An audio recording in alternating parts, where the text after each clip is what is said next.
जय जय राधा रमण हरि बोल। जय जय राधा रमण हरि बोल। जय जय राधा रमण हरि बोल। जय जय राधा रमण हरि बोल। जय जय राधा रमण हरि बोल। जय जय राधा रमण हरि बोल। जय जय राधा रमण हरि बोल। जय जय राधा रमण हरि बोल। हे हरि बोल हरि बोल हरि बोल हरि बोल। हरि बोल हरि बोल हरि बोल हरि बोल। हरि बोल हरि बोल हरि बोल हरि बोल। हरि बोल हरि बोल हरि बोल हरि बोल। ट्रैवल करके हम आए हैं इतनी दूर और कल ही कथा पूरी करके आए हैं दिल्ली में, पर थके हुए आप लोग लग रहे हैं हमको। आप लोग ज्यादा टायर्ड हैं। हमें पता है आप लोग बहुत लंबा सफर 1-2 किलोमीटर दूर घरों से आए हो, बहुत थक गए होंगे। थोड़ी हम पर दया कीजिए। ब्रजवासी आपके यहाँ आए हैं, इसी भाव से उनकी सेवा कर दीजिए कि वो कीर्तन करें तो हम साथ ऐसा दें कि उनको ज्यादा जोर ना पड़े। हाँ, यही एक ब्रजवासी की सेवा कर दो। हरि बोल हरि बोल हरि बोल हरि बोल। हरि बोल हरि बहुत अच्छे। बोल हरि बोल हरि बोल। हे हरि बोल हरि बोल हरि बोल हरि बोल। हरि बोल हरि बोल हरि बोल हरि बोल। हे हरि बोल हरि बोल हरि बोल हरि बोल। हरि बोल हरि बोल हरि बोल हरि बोल। हरि बोल हरि बोल हरि बोल हरि बोल। हरि बोल हरि बोल हरि बोल हरि बोल। हे हरि बोल हरि बोल हरि बोल हरि बोल। हरि बोल हरि बोल हरि बोल हरि बोल। हे हरि बोल हरि बोल हरि बोल हरि बोल। हरि बोल हरि बोल हरि बोल हरि बोल।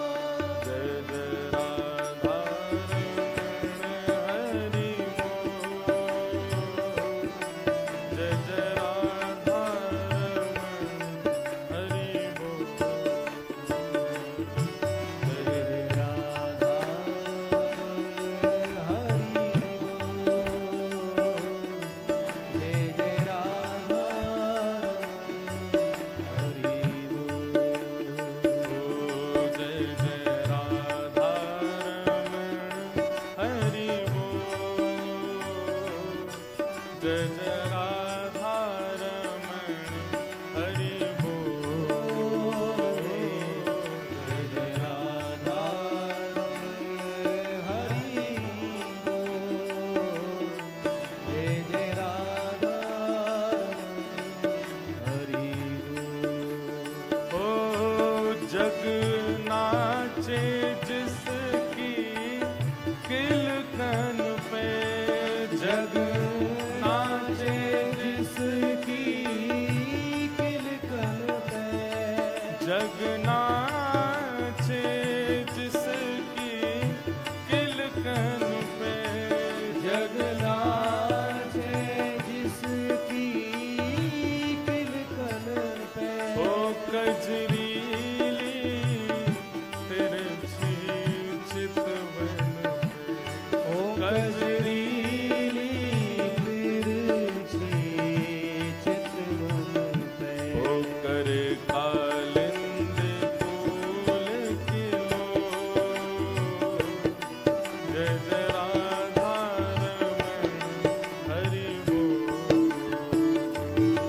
हरे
भागवत महापुराण की जय। 84 कोस ब्रजमंडल धाम की जय।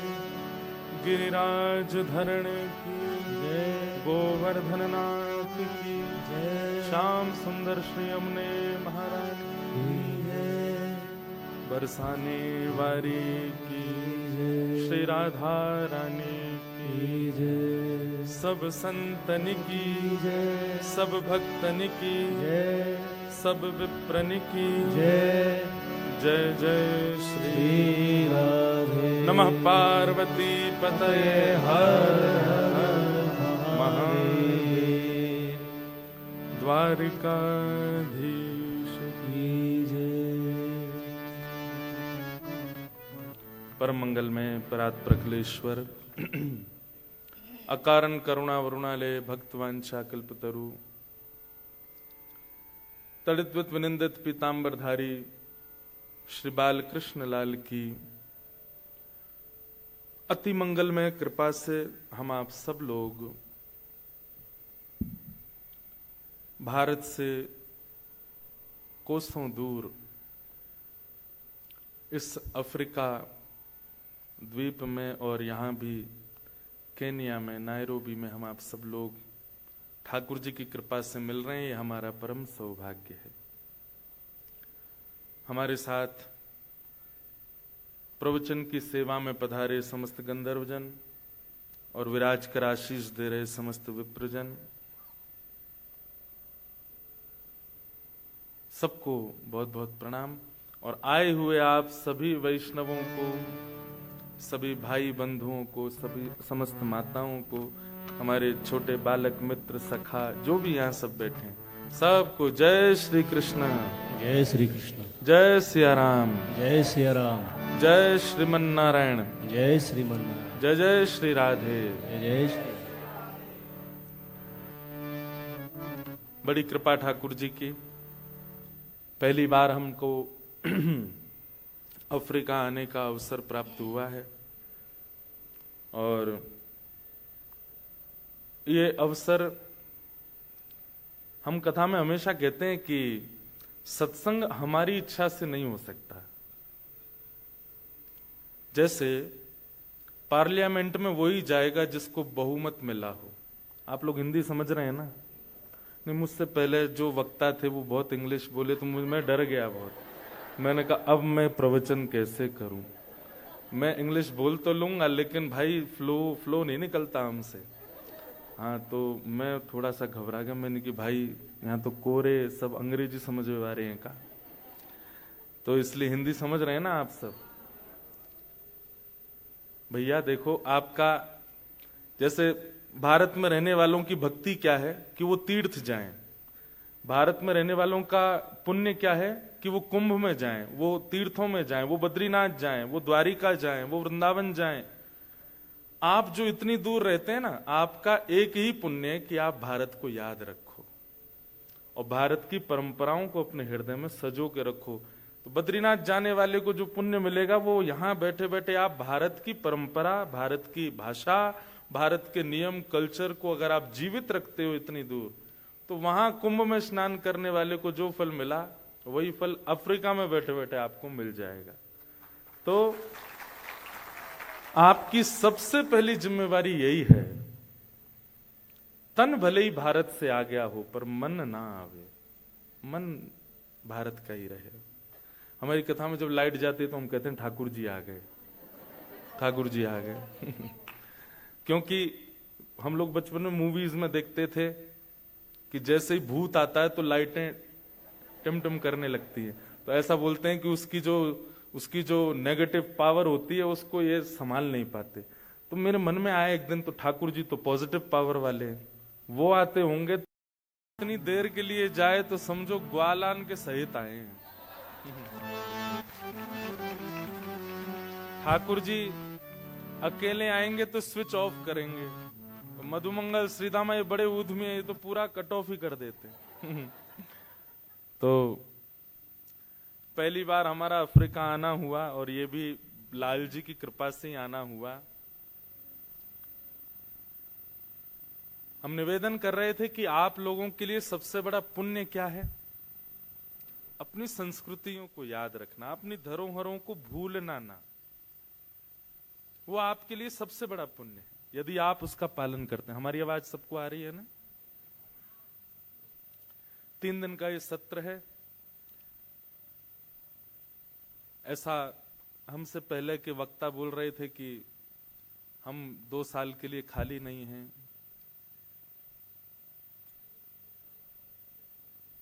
सब बेस्ड होता है प्रायोरिटीज पर। दुनिया में इतना बिजी कोई नहीं होता, इतना व्यस्त कोई नहीं होता, पर आप प्रायोरिटी किसको देते हो? और हमने दी है अफ्रीका वालों को इस बार। ये क्योंकि जब उनका हमारे शाह फैमिली, जानी फैमिली, इन लोगों का बहुत भाव था, महाराज जी आप आइए एक बार नायरोबी। मैंने कहा वहां सुनेगा कौन हमको, वहां कोई जानता भी नहीं होगा। बोले नहीं आप कोई बात नहीं, आ जाइए, ठाकुर जी को तो सब जानते हैं। मैंने ठीक है। तो बहुत मुश्किल से मैंने कहा कैसे समय दें, कैसे समय दें, पर हमारी जो शाह फैमिली की जो माता जी हैं, इन्होंने इतने फोन किए, इतने फोन किए। एक बार तो मैं सोचा, मैंने कहा भाई कैसे करें। अब उनका करुण भाव भी मुझे लगता था कि मैं व्यस्त हूं पर कैसे जाऊं। तो इन डेट्स में मेरी दरभंगा बिहार में कथा थी, 1 मार्च से 7 मार्च तक। फिर दरभंगा में जिनके यहाँ कथा थी उनको कॉल करके हमने कहा भाई आपकी कथा आगे कर दें। तो पहले तो वो बोले कि महाराज जी हम भी सोच तो रहे थे, ठीक है। ये डेट खाली हो गई, हमने इनको कहा मैं ठीक है चलो ये डेट्स खाली हैं, अब हम आ रहे हैं। अब उनका दोबारा फोन आया, बोले महाराज जी आगे की डेट कौन सी दी आपने? मैंने कहा 2028 में तो अब वो तो बोले नहीं नहीं मुझे तो वही डेट चाहिए। मैंने कहा नहीं हम करेंगे, कोई एडजस्टमेंट आगे बीच में कर देंगे, पर अब हमको हो आने दो एक बार, उनका बहुत मन है। तो ऐसे हम उसमें भी बहुत परीक्षाएं हुई। यहां 3 दिन का सत्र कर रहे हैं, फिर 2 दिन हम थोड़ा भ्रमण करेंगे, आसपास देखेंगे कैसा स्थान है। लाल जी आए तो उसका थोड़ा दर्शन भी तो होना चाहिए। तो 3 दिन यहां सत्र, 2 दिन थोड़ा रह के फिर हम साउथ अफ्रीका जा रहे हैं। तो साउथ अफ्रीका की वीजा के लिए हमारा पासपोर्ट गया हुआ था एम्बेसी, जो कि फरवरी 1st वीक में ही चला गया था, और ये था कि मिड तक आ जाएगा। कहीं से पता चला कि वो 27 फरवरी को मेरे हाथ में आएगा। मैंने कहा ठीक है कोई नहीं, हमको 1 को निकलना है रात को। लेकिन पासपोर्ट नहीं आया हमारा, मतलब कल रात को। लेकिन हमारी कथा जो करा रहे थे वो सुप्रीम कोर्ट इंडिया के चीफ जस्टिस वही कथा करा रहे थे। उनसे प्रार्थना की कि आप कुछ योजना बनाइए। उन्होंने भी पूरी योजना बनाई, पर सब लोग बोले कि कभी भी पासपोर्ट रिलीज हो सकता था, पर वीकेंड्स पर हम फॉरेनर एम्बेसीज को फोर्स नहीं कर सकते। उन लोगों के लिए वीकेंड मतलब सब कुछ होता है, वीकेंड का वेट ही करते हैं कि कब छुट्टी शनिवार रविवार आए, हम लोग सब बंद करके जाएं। काम का नाम भी मत लीजिए वीकेंड्स पर, ऐसी फॉरेनर्स की ऐसी मनुस्थिति होती है। सब लोग मना कर रहे थे। हमारी सारी टीम 7 बजे सब लोग पैकिंग कर रहे थे, 10 बजे की फ्लाइट है। मैं सबसे बोला, मैंने कहा जाओ आप लोग, बारात तैयार है, दूल्हा का आता पता नहीं है मैंने कहा बारात तैयार है, वहां मंडप तैयार है, ढोल नगाड़े तैयार हैं, घोड़ी तैयार है, फ्लाइट, लेकिन दुल्हा नहीं है। लेकिन अभी तो हम बहुत हंस रहे हैं, लेकिन वो बहुत टेंस वाला वो था। अब मैं अपनी ही कथा सुन रहा हूं अंदर ही अंदर।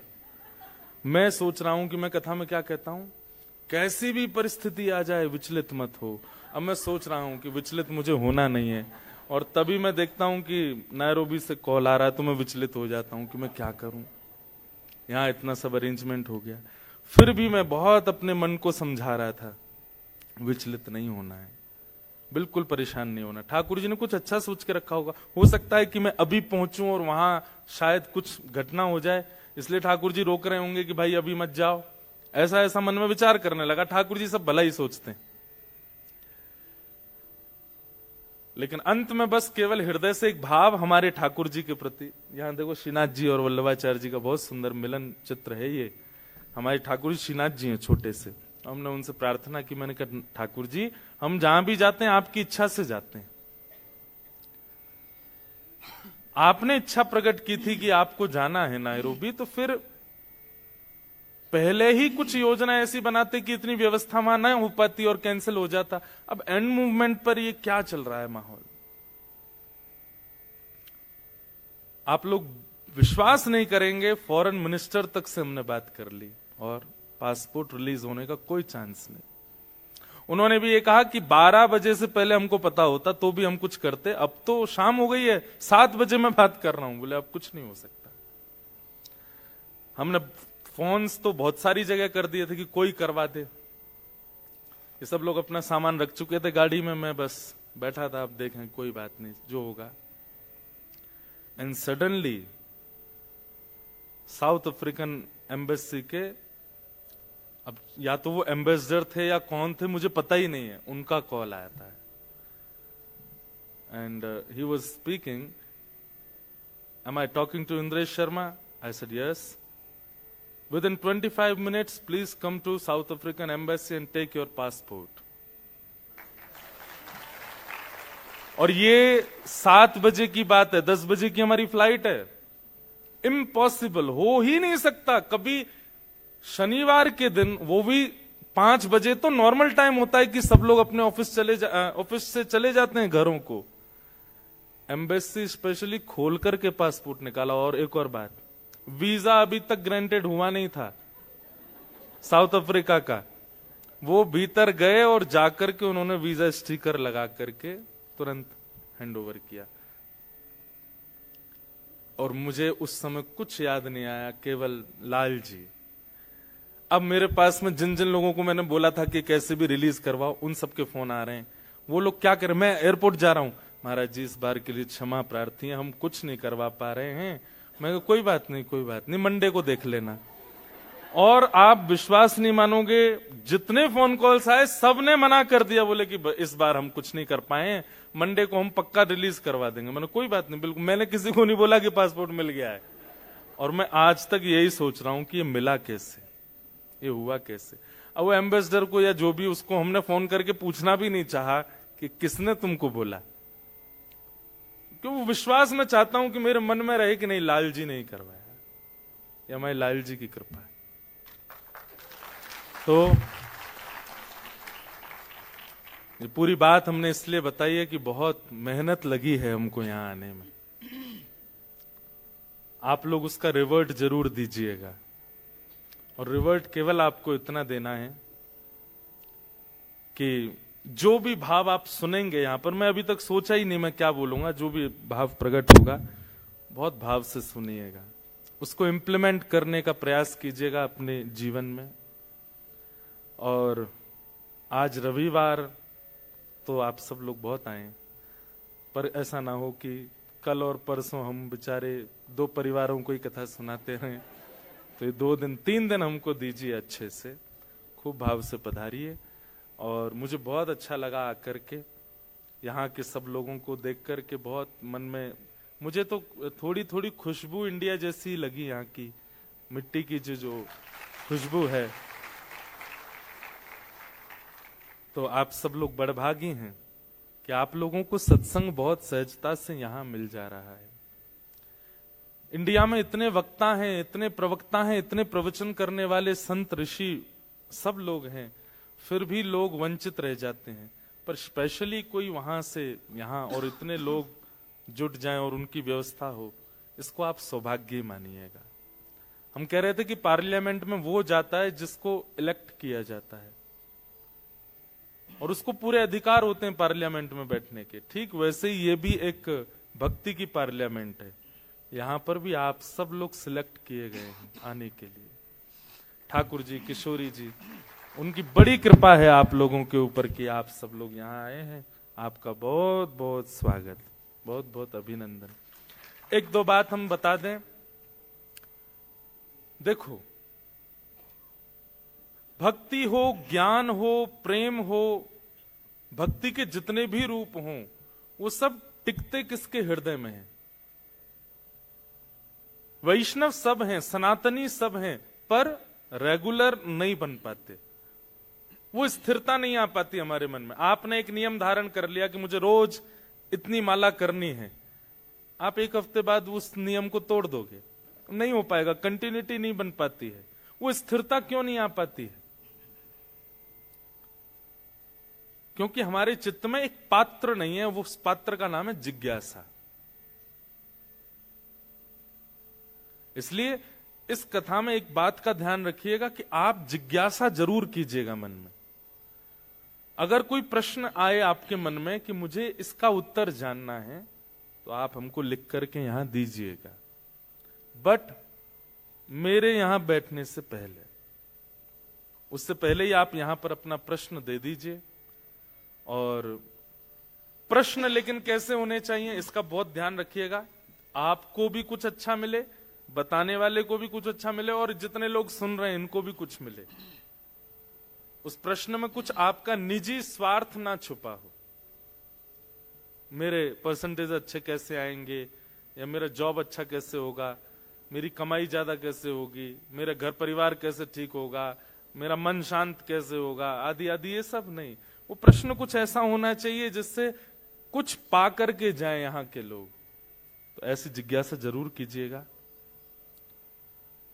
हमने मन में विचार किया था कि हम नवदा भक्ति भक्ति के 9 स्वरूप हैं।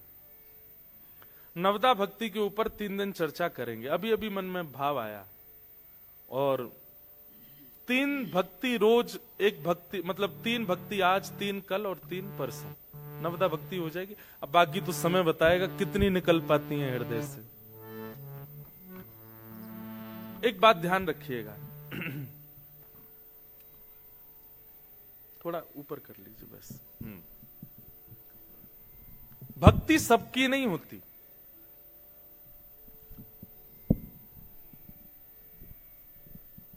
हमारे वैदिक सनातन धर्म में अनेक देवी देवता हैं, सबकी भक्ति नहीं होती, सबकी पूजा होती है। क्या होती है? पूजा। भक्ति उसकी होती है जिनकी हम पूजा कर रहे हैं, वो भी जिसको ध्याते हैं, उसकी भक्ति होती है। 33 कोटि देवता भी जिसके आगे नतमस्तक हैं, उनकी भक्ति की जाती है। और वे कौन हैं? शंख चक्र गदा पद्मधारी श्रीमन नारायण।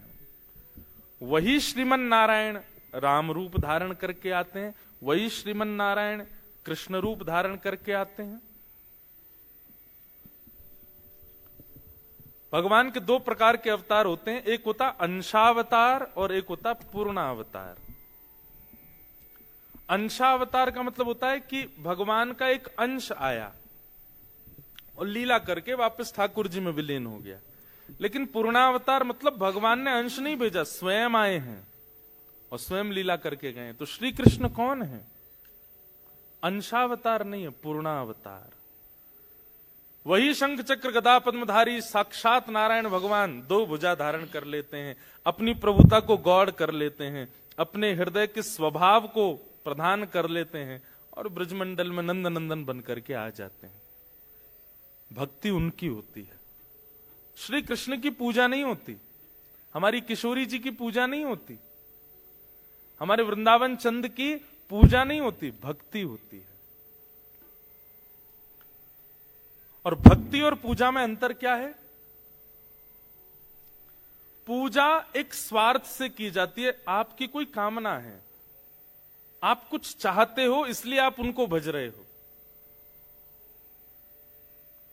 महाशिवरात्रि निकल करके गई, आपने दूध का अभिषेक किया महादेव का, पर उसके पीछे कोई निष्काम भाव नहीं था, कामना थी। हे महादेव, आप अपनी कृपा, मुझ पर कृपा बनाए रखना, यह भी एक सूक्ष्म कामना है। हनुमान जन्मोत्सव के दिन आप लोग गए, जाकर के चोला चढ़ाया हनुमान जी पर, वह भी एक कामना से किया गया है। नवरात्रि के दिन 9 दिन तक व्रत किया गया, यह भी एक कामना से करता है। कोई व्यक्ति निष्काम भाव से नहीं करता, उसकी कोई कामना नहीं, बस कर रहा है।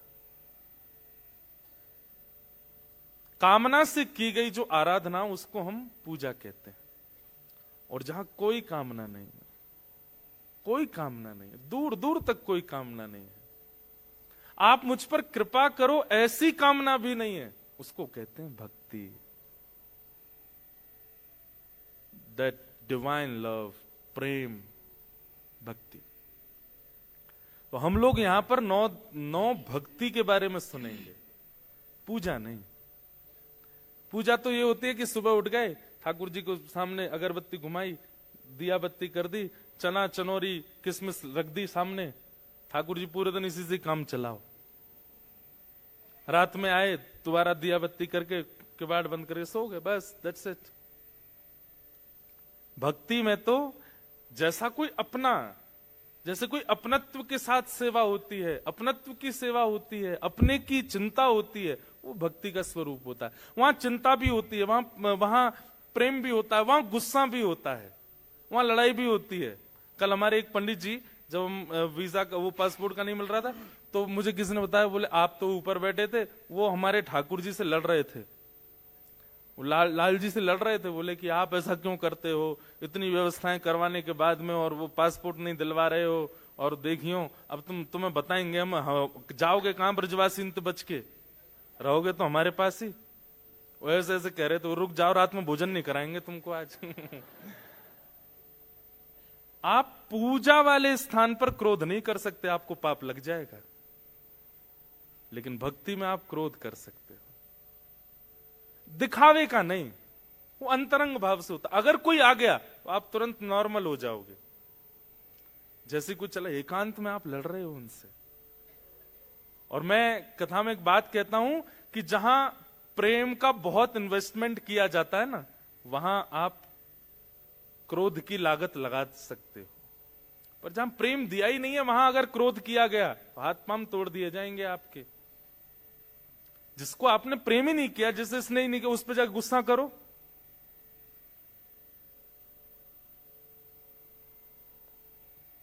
पुलिस में आपकी कंप्लेन कर देगा। लेकिन जिससे आपका बहुत प्रेम है उसको आप डांट सकते हो, उससे आप गुस्सा हो सकते हो, उससे आप नाराज हो सकते हो। ये देखिए, गुस्सा होना, नाराज होना, डांटना, झगड़ना, ये सारे दोष हैं।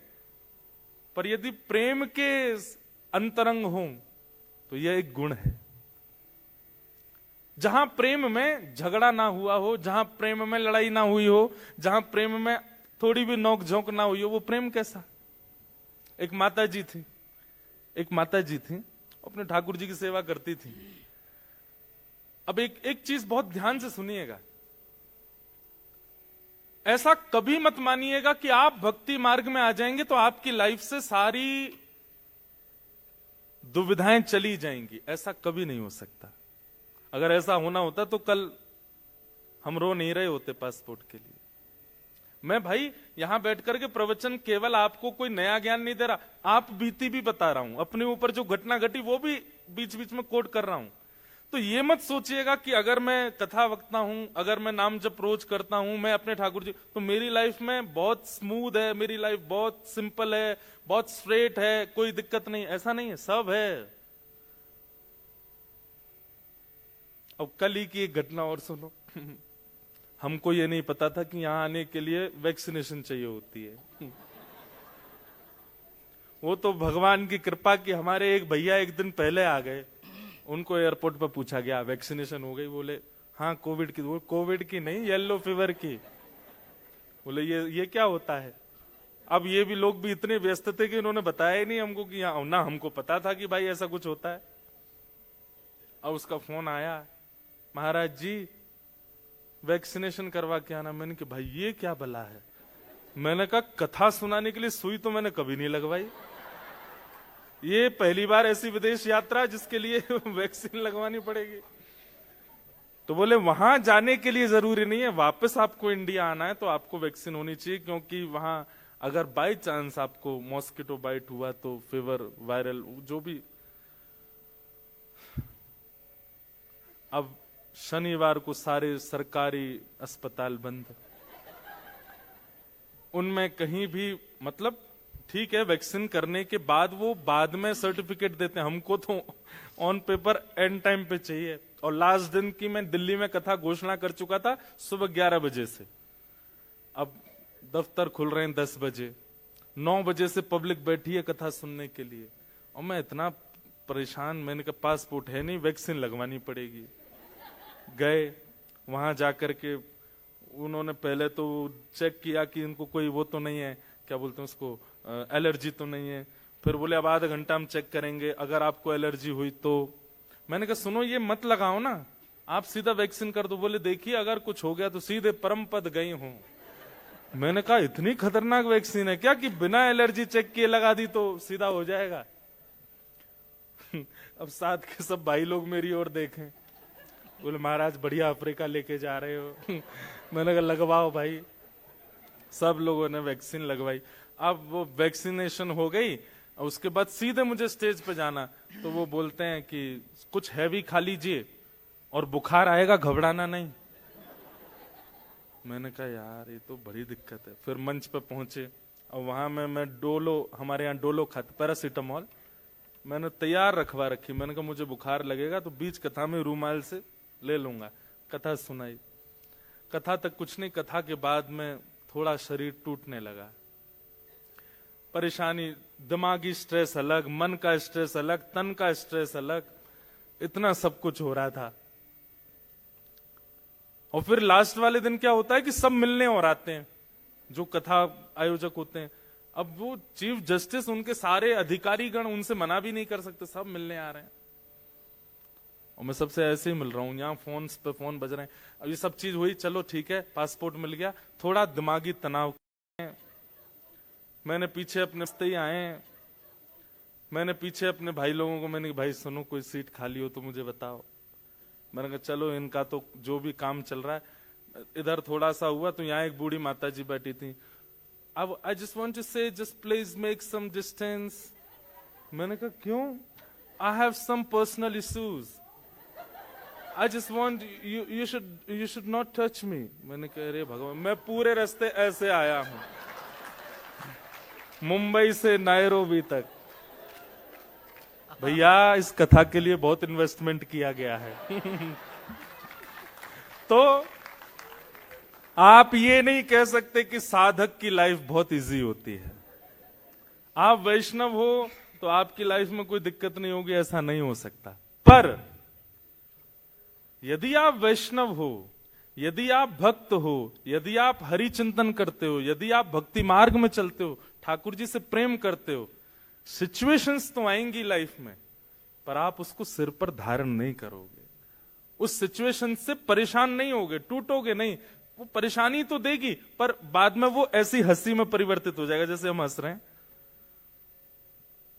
बस ये होता है लाइफ में। तो जो आपके कर्म हैं, जो आपका प्रारब्ध, वो आपको भोगने से कोई नहीं रोक सकता। पर हां, ये हो सकता है कि नाम जप, सत्संग और भगवत भक्ति, इससे वो आने वाली परिस्थिति जो आपको तोड़ सकती थी वो आपको तोड़ेगी नहीं। आएगी तो सही, फील तो होगा। मैं कथा में कहा करता हूं कि भक्ति is just like anaesthesia injection. Anaesthesia का इंजेक्शन लगने के बाद में आपका वह पार्ट सुन्न हो जाता है। अब चाकू तो लगाया जा रहा है, ब्लीडिंग तो हो रही है, ऑपरेशन तो हो रहा है, पर आपको पता नहीं चल रहा है। ठीक वैसे ही लाइफ में सब कुछ होगा जो नॉर्मल एक व्यक्ति के जीवन में होती हैं, परेशानियां, स्ट्रेस, डिप्रेशन, सब कुछ होगा। पर आप थोड़े से नम्ब हो जाओगे, थोड़े सुन्न हो जाओगे, तो ज्यादा फर्क नहीं पड़ेगा उस चीज से। ये भक्ति का स्वरूप है। तो आई जस्ट वांट टू से कि इन 3 दिनों में आपकी पूजा भक्ति में परिवर्तित हो जाए तो हमारा यहां आना सार्थक होगा। आपको ठाकुर जी से प्रेम हो जाए। श्री कृष्ण सबके हैं, पर उनसे कोई संबंध आपको अनुभव हो, वो कौन है मेरे, वो केवल परमात्मा नहीं है।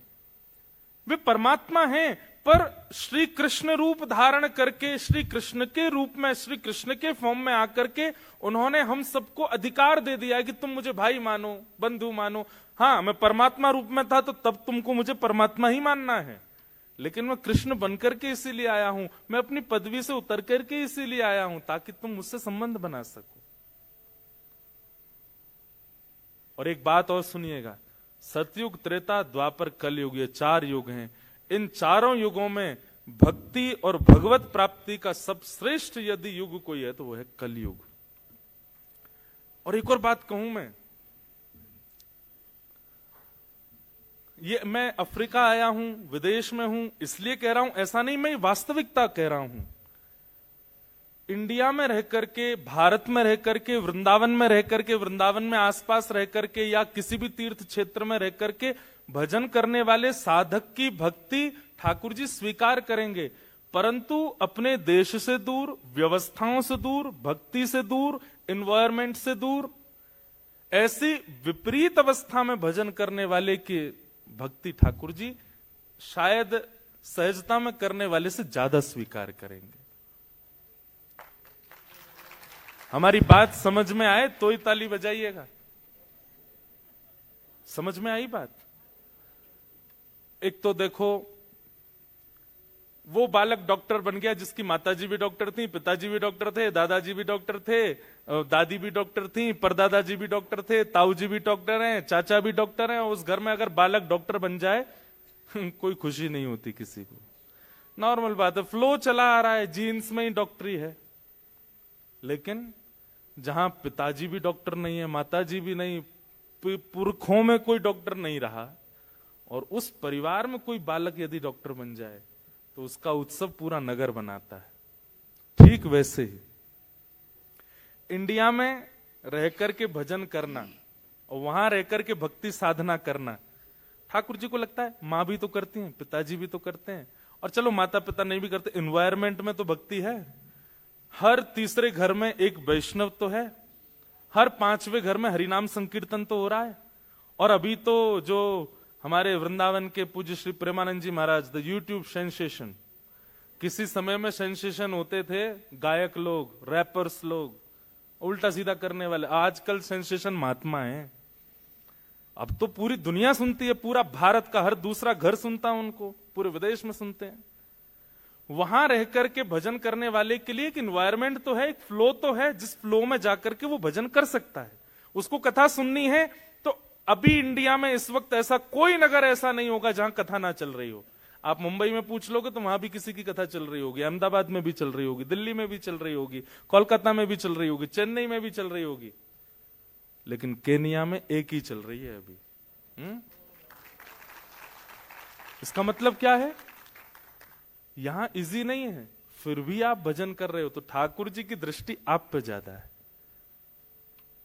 फ्लो में आपको पतवार भी नहीं चलानी पड़ेगी, नाव उतरती चलने लग जाएगी। लेकिन नाविक आप तब माने जाओगे जब आप विपरीत दिशा में नाव चला के दिखाओ। यहां से फ्लो आ रहा और आप उसको काट के नाव चला के दिखाओ, तब आप नाविक माने जाओगे। तो आप लोग तो नाविक हो, आपके लिए तो फ्लो बिल्कुल उल्टा है। यहां पर आप बाहर कहीं भी खा नहीं सकते, यहां किसी के भी घर जाकर के आप कुछ ले नहीं सकते। यहां पर सब विपरीत है, हर प्रकार से भोग्य वस्तु सुलभ है। एक बात याद रखिएगा, विदेशों में एक चीज है, भोग की वस्तु बहुत इजी है, चाहे जीव की हो, चाहे आंखों की हो, चाहे हाथों की हो, चाहे पैरों की, चाहे गुप्त इंद्रियों की।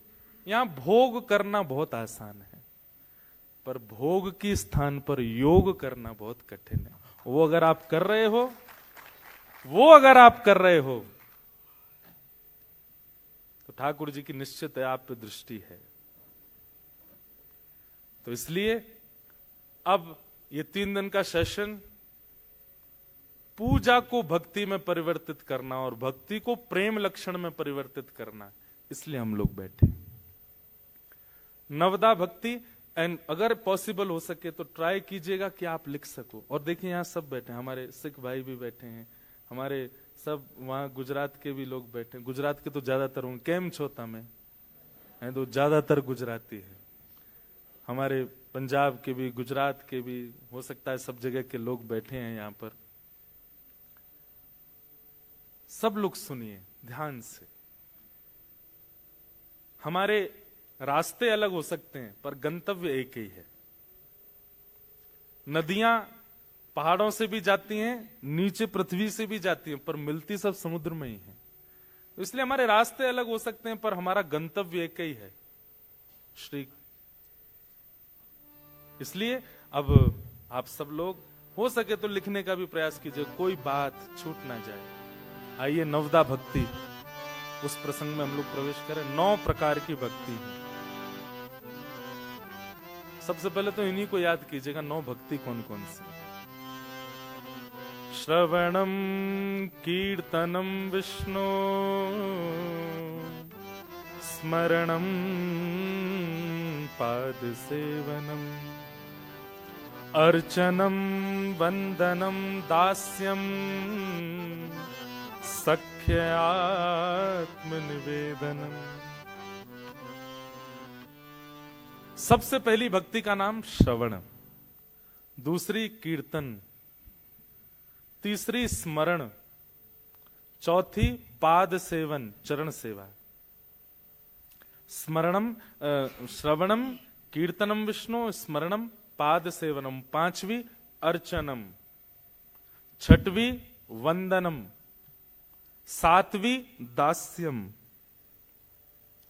8वीं दास्यम सख्य मित्रता, और 9वीं आत्मनिवेदनम। ये 9 भक्ति है। और वी कैन से 9 स्टेप्स, 9 सीढ़ियां हैं। जैसे ही 9 सीढ़ियां चढ़ जाओगे, एक द्वार है, वो आप नहीं खोल सकते। ये 9 सीढ़ियों में एक एक बटन है, उस पर जैसे चढ़ते जाओगे 9वीं सीढ़ी पे पहुंचते ही द्वार अपने आप खुलेगा। और वो द्वार क्या है? निकुंज का द्वार। हमारे ब्रज की भाषा में निकुंज का द्वार। जहां प्रिया प्रियतम विराजमान है, या फिर अपनी भाषा में कहें तो वैकुंठ का द्वार, स्वर्ग का द्वार, अनेक अनेक भाव। वहां कौन बैठे हैं? श्यामा श्याम। उनका मधुर दर्शन, उनका मधुर श्रवण, ये नवदा भक्ति के बाद प्राप्त होता है। और इसका मतलब ये नहीं है कि आई एम टॉकिंग अबाउट कि 9 भक्ति पार करने के बाद डेथ, नहीं। हमारा सबसे पहला कॉन्सेप्ट ही क्या है? मृत्यु के बाद ठाकुर जी का दर्शन नहीं करना है, जीते जी करना है, जीवित अवस्था में करना है। मृत्यु के बाद किसी ने पूछा, किसी को पता है कहां जाता है, कौन क्या, सब बताते हैं, लेकिन हम लोग तो बिलीव करते हैं ना कि पहले हमसे किसने फेस किया। तो मृत्यु के बाद कौन कहां गया, ये तो इतना प्रमाणित है भी शास्त्रों की बातों से, पर जीते जी भगवान मिले ये तो बहुत प्रमाणित है। श्री चैतन्य महाप्रभु को प्राप्त हुए, भक्तिमती मीराबाई को प्राप्त हुए, सूरदास जी को प्राप्त हुए, श्रीमद वल्लभाचार्य जी को प्राप्त हुए, श्री गुरु नानक देव जी को प्राप्त हुए, नामदेव जी को प्राप्त हुए, तुकाराम जी को प्राप्त हुए, जनाबाई को प्राप्त हुए। कितनों के नाम कहूं मैं? एक कथा हम सुनाते हैं, भौंदू को प्राप्त हुए। एक भौंदू नाम का भक्त था वृंदावन में, एक दिन सुनाऊंगा उसकी लीला। हमें यह तो पता है कि जीते जी तो बहुतों को प्राप्त हुए हैं, मृत्यु की प्रतीक्षा क्यों? मृत्यु की प्रतीक्षा नहीं।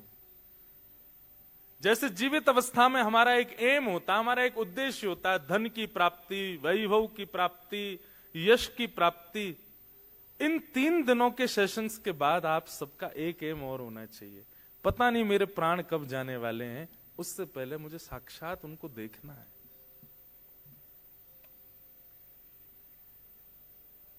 इतना तो कहना, बहुत अच्छा भाव है। इतना तो कहना स्वामी, जब प्राण तन से निकले, गोविंद नाम लेकर, जब प्राण तन से निकले। श्री गंगा जी का तट हो, यमुना का वंशीवट हो, मेरा सांवरा निकट हो, जब प्राण तन से निकले। इतना तो कहना स्वामी, जब प्राण तन से निकले। आहा, ठाकुर जी के प्रत्यक्ष दर्शन की स्थिति। तो नवदा भक्ति में पहली भक्ति का नाम है श्रवणम, सुनना। अब श्रवण की परिभाषा क्या है? केवल सुनना यदि भक्ति है तो यहां पे सब लोग बैठ के सुन रहे हैं, पर सबको भगवत प्राप्ति नहीं होगी। बुरा नहीं मानिएगा, 1000 लोग बैठे हैं, पर 1000 में से गिने चुने 10 लोग ही ऐसे निकलेंगे 3 दिन में जिनको भगवत अनुभव होगा।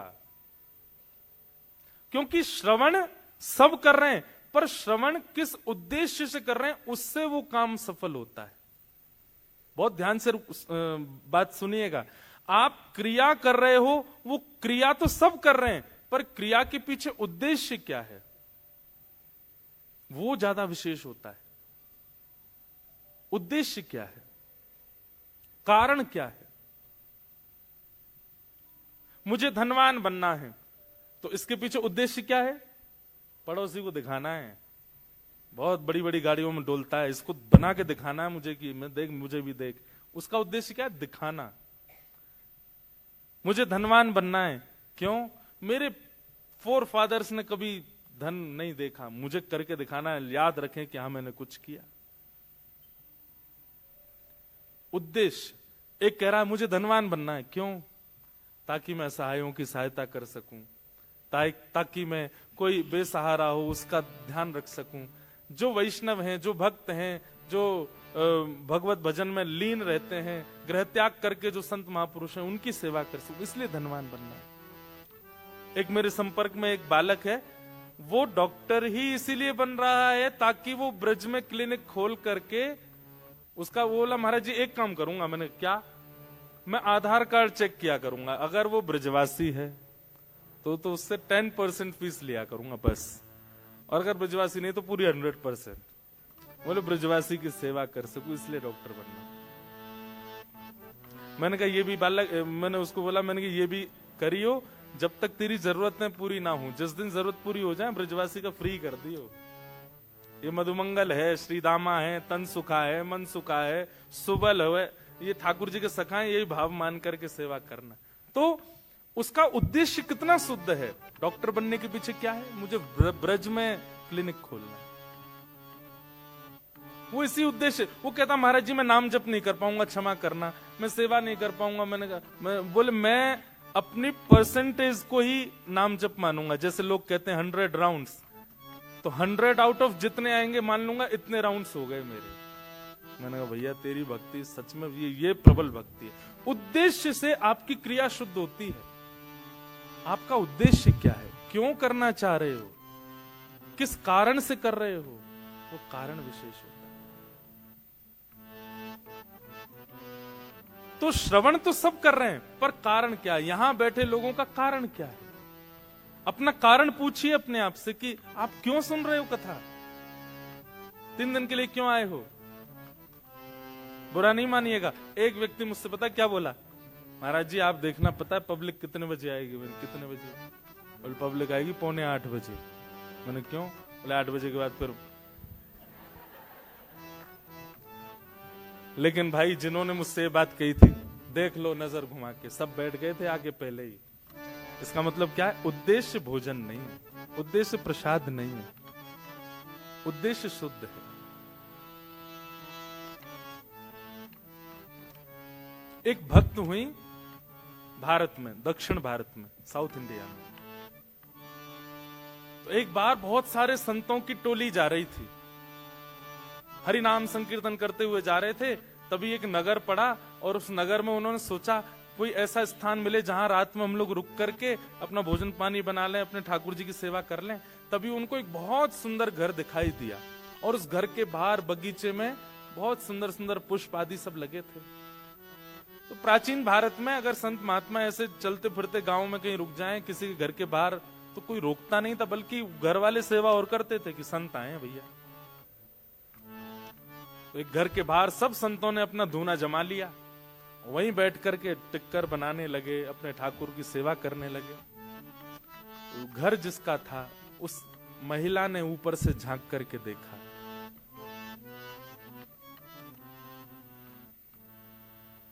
उसके नेत्र सजल हो गए कि आज मेरे द्वार पर संत आए हैं, मैं कुछ सेवा करूं। निकल करके बाहर आई, संतों को प्रणाम करने लगी। महाराज जी आपको कोई जरूरत हो, कोई पात्र चाहिए हो, कुछ भी सामग्री मुझे आज्ञा करें। तो संतों ने कहा कि भाई देखो ऐसे तो सेवा करते हैं, चलो तुम एक काम करो, सबके लिए कुछ पात्र ले आओ, कुछ दोने ले आओ, कुछ ऐसे। तो उसके घर से जो जो सेवा हो सकती थी वो लेकर के आने लगी, सबको देने लगी। नमक कम पड़ गया तो नमक मंगा लिया। संत बना अपने आप ही रहे थे, बस वो सेवा कर रही थी। रात भर संतों का सत्संग चला, बैठ करके सुनती रही। सुबह सब संत बोले अब हम जाएंगे, अब हमारा समय आगे बढ़ना है। तो दौड़ करके गई और दौड़ करके जाके उसने सुंदर एक दक्षिणा देते हैं ना महापुरुषों को, सुंदर बहुत अद्भुत कुछ दक्षिणा और कुछ सामग्रियां लाई और ला करके संतों के सन्मुख पधरा दिया। अब तो नहीं होता ऐसा, पर प्राचीन काल में संतों का ऐसा नियम होता था कि वे दक्षिणा देने वाले से पूछते जरूर थे, ये दक्षिणा कमाने का जरिया क्या है तुम्हारा, ये जो धन हमको दे रहे हो ये आता कैसे है, तुम्हारा काम क्या है, व्यापार क्या है, करते क्या हो। अब तो दक्षिणा देखते ही धल लेते हैं तुम चाहे जो भी हो। भारत में तो कई बड़े बड़े फ्रॉड लोग उस संत महापुरुषों को ऐसा बहुत सारा धन देकर के बिल्कुल अपना वो बना लेते हैं, जो अच्छा नहीं। तो संत ने पूछा कि बिटिया इतनी सामग्री तुम सोना चांदी और जाने क्या क्या ये परात में लेकर के आई हो, ठीक है हम स्वीकार करेंगे, पर हमारा नियम है, गुरु आज्ञा है, इन सब को प्राप्त करने का स्रोत क्या है, कहां से आता है? उसके हाथ कांपने लगे, मुख मुरझा गया। बोली महाराज मैं झूठ नहीं बोलूंगी, पर मैं एक नगर वैश्या हूं, मैं नगर वधू हूं, लोगों का नृत्य करके रंजन करती हूं, गायन करके रंजन करती हूं, उसके बाद जो मुझे वो लोग देते हैं उससे मेरा घर चलता है। उसके नेत्र सजल हो गए। सामने बैठे हुए संत भी आश्चर्य में पड़ गए, अब क्या करें। मन में बहुत दुखी हो गई कि मैंने जीवन में कभी किसी महापुरुष संत की सेवा नहीं करी, पर आज मेरा दुर्भाग्य है कि मेरे द्वार पर आप आ गए, ये मेरा सौभाग्य। मेरे घर की सामग्री आपने प्रयोग में ली, ये मेरा सौभाग्य। पर मैं अपनी वस्तु आपको अपना कर्म बता करके नहीं दे सकती, ये मेरा दुर्भाग्य।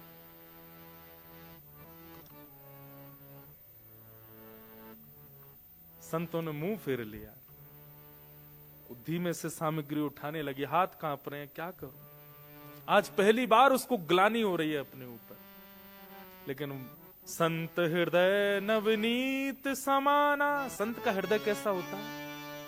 मक्खन के जैसा।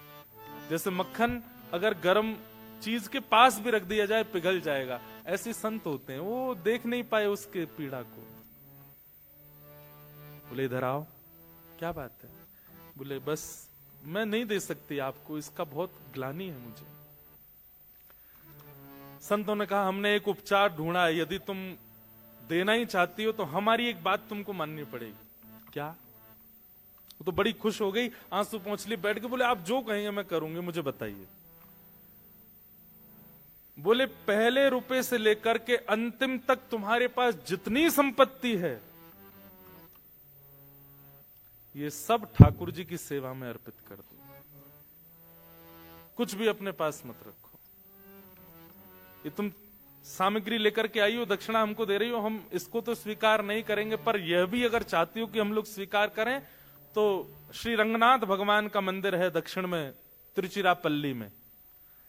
वहां रंगनाथ भगवान का अपनी संपूर्ण जीवन की कमाई से सुंदर स्वर्ण का मुकुट बना करके और ठाकुर जी को पहना दो, तो तुम्हारी ये संपत्ति स्वीकार। बोले आधी अधूरी नहीं, अब देने का मन ही हुआ है तुम्हारा और इतना भावुक हो ही रही हो, तुमको ग्लानि हो रही है ना अपने कर्म के ऊपर, अपने भाव के ऊपर। ठीक है, हम आज्ञा करते हैं, इस ग्लानि का एक ही प्रायश्चित है, अपने जीवन की सारी संपत्ति ठाकुर जी के चरणों में अर्पित करके वैष्णव हो जाओ। अब चिंता मत करना, आगे अपने भोजन की, प्रसाद की सब ठाकुर जी करेंगे, लेकिन अब जो कुछ भी है तुम्हारे पास सब अर्पित कर दो। मैं एक बात कहा करता हूं, हमारे जो ठाकुर जी है ना, इनको मैथमेटिक्स नहीं आती। ठाकुर जी की मैथ्स अच्छी नहीं है। हम बस दो ही चीज जानते हैं, क्या? पूरा पूरा दो, पूरा पूरा लो। आप कहो ठाकुर जी ये मेरी कमाई है, इसमें से इतना बेटी का, इतना बेटा का, इतना पत्नी का, इतना मेरा, इतना परिवार का, और फिर जो बचा थोड़ा सा ये ठाकुर जी आपका। ठाकुर जी कहते हैं मेरी गणित बेकार है, मुझे पूरो और पूरो यही आवे, बस ब्रजभाषा समझ रहे हैं ना, पूरो दे दे, पूरो ले जा, और कछु ना आवे मुंह पे। तो संत ने वही बात कह दी, बोले कि अब तुम एक काम करो, अपने जीवन की पूरी जो तुम्हारी संपत्ति है उससे मुकुट बनवा करके ठाकुर जी को अर्पित कर दो। उसके मन में किंचित भी भाव नहीं आया कि ये मैं कैसे कर सकती हूं। उसको तो ये लगा कि मेरे द्वारा कोई सामग्री स्वीकार की जा रही है, ये मेरे लिए बहुत बड़ी सौभाग्य की बात है। और कुछ सामग्री नहीं, पूरी सामग्री स्वीकार की जा रही है। तुरंत लग गई। बोले महाराज जी आप बताइए, जैसा आप बताएंगे वैसा मुकुट बनवाऊंगी। पूरा बनाया गया, ऐसी मणियां, ऐसे ये संपत्ति देखी गई। कितनी संपत्ति है? संपत्ति इतनी निकल करके आई महाराज उसकी। बोले इसका पूरा मुकुट बनवाओ ठाकुर जी का। अद्भुत मुकुट निर्माण हुआ। और जब तक मुकुट निर्माण का कार्य चला तब तक साधु महात्मा कहीं गए नहीं, उसी घर के बाहर जहां बैठे थे वहीं बैठ करके वो भजन संकीर्तन करते रहे। वो इतनी आनंद में कि मेरे संपूर्ण जीवन का जो भी कुछ था सब ले रहे हैं ठाकुर जी मुझसे, कुछ भी नहीं बचेगा अब मेरे पास। 50 दिन के बाद मुकुट तैयार हुआ और उसने पूरी संपत्ति, अपना घर भी बेच दिया, जमीन भी बेच दी, जो भी कुछ था कुछ नहीं बचा, शून्य है। एक परात है बस, उसमें मुकुट रखा है। और संत बोले अब इसको लेके चलो। नाचते गाते हुए एक नगर वैश्या, नगर वधू को बीच में लिए, चारों तरफ संत नाचते गाते हुए उसको लेकर के जा रहे हैं रंगनाथ मंदिर, ठाकुर जी को अर्पित कराने के लिए। उस वैश्या के समर्पण को देखकर के संत ने एक घोषणा और कर दी। क्या? बोले ये मुकुट कोई पुजारी नहीं पहनाएगा, कोई संत नहीं, तुम खुद पहनाओगी ठाकुर जी को गर्भगृह में प्रवेश करके। अब सोचिए आप, कई बार बंधुओं तन का शुद्ध होना बहुत आवश्यक नहीं होता है, पर विचारों में अगर आपकी शुद्धता है ना तो ठाकुर जी आपसे बहुत प्रसन्न है। कई लोग हैं, वो लोग दिखते बहुत साफ सुथरे हैं, वो लोग दिखते बहुत बिल्कुल क्या बोलते हैं उसको, हाइजेनिक दिखेंगे बिल्कुल महाराज, एक बाल भी इधर उधर नहीं होता उनका, ऐसे बाल काटते हैं, शर्ट वर्ट ऐसे पहनते हैं, बिल्कुल एक चीज भी ऐसी वैसी नहीं हो जाए, बहुत व्यवस्थित रहेंगे। अगर वैष्णव भी हैं, तुलसी पहनेंगे, तिलक भी बिल्कुल स्ट्रेट, किसी भी रूप में वो नहीं दिखे, पर कहीं ना कहीं मन दूषित होता है। आज वो वैश्या भले ही है, शरीर उसका अपवित्र है, पर उसका हृदय इतना पवित्र था, साधु ने कह दिया तुम ही मुकुट पहनाओगी ठाकुर जी को जाके। मंदिर के सब पुजारियों में बातें बनने लगी, बोले महात्मा का बुद्धि खराब हो गई है, बताओ एक नगर वैश्या को लेकर के आ रहे हैं, और चलो ठीक है उसकी संपत्ति से तुमने मुकुट बनवाया, ठाकुर जी को दे रहे हो, लेकिन इतना तो नहीं कहना चाहिए था कि वो जाकर के ठाकुर जी को पहना दे। और वो महात्मा इतने पहुंचे थे कि उनको कोई मना नहीं कर पा रहा था। लेकिन मैंने एक बात कही ना, ठाकुर जी परीक्षा बहुत लेते हैं। देता है कन्हाई जिसे प्रेम की दशा, देता है कन्हाई जिसे प्रेम की गा सकते हैं दशा। ओ सब विधि उसकी लेता है परीक्षा, ओ सब विधि उसकी लेता है परीक्षा। कभी निकट बुलाए, कभी निकट बुलाए, कभी दूरियां बढ़ाए, कभी दूरियां बढ़ाए। छलिया हाथ नहीं आए, छलिया हाथ नहीं आए, हमें श्याम ना मिला, हमें श्याम ना मिला, हमें श्याम ना मिला, हमें श्याम ना मिला। ठाकुर जी बहुत परीक्षा लेते, इसलिए एक बात याद रखना, ये 3 दिन के सत्र के बाद यदि प्रेम चित्त में प्रकट हो जाए तो एक चीज के लिए तैयार रहना, परीक्षाएं बहुत होंगी।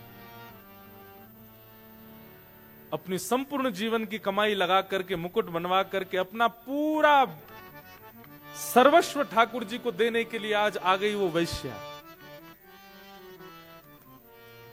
लेकिन मंदिर के लोग भी उससे बिल्कुल अप्रसन्न थे, सब कुछ उसके बिल्कुल विपरीत था, लेकिन फिर भी उसको मन में लग रहा था ठाकुर जी बुला रहे हैं मुझको। लेकिन जैसे ही वो द्वार पर पहुंची और भीतर प्रवेश करने लगी, उसी समय रजस्वला हो गई, मासिक धर्म हो गया,